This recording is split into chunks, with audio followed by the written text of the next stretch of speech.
Welcome back. In this video, I'll show you how to connect an Xbox wireless controller to your Redmi Note 14.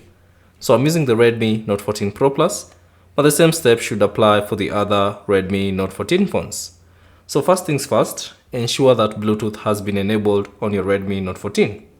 So open settings, and then within the settings, find Bluetooth and select it, and ensure that Bluetooth has been enabled. So if it's disabled, simply tap on the toggle switch icon and that will enable Bluetooth.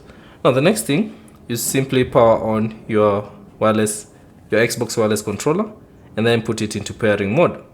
So let me just power on my Xbox controller. And then once you power your Xbox controller, all you have to do is press and hold this button to put it into pairing mode. So press and hold until you see the light flashing, blinking faster. That means the Xbox controller is in pairing mode.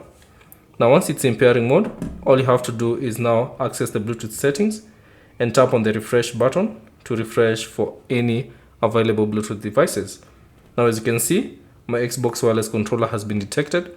All I have to do is simply tap on it, and then you should see this prompt that appears, pair with Xbox wireless controller.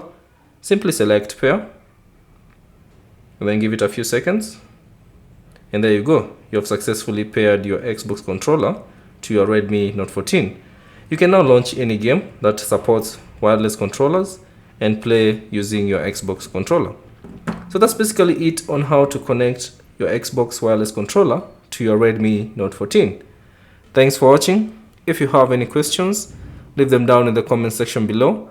And if you found this video useful, consider leaving a like and subscribe to the channel.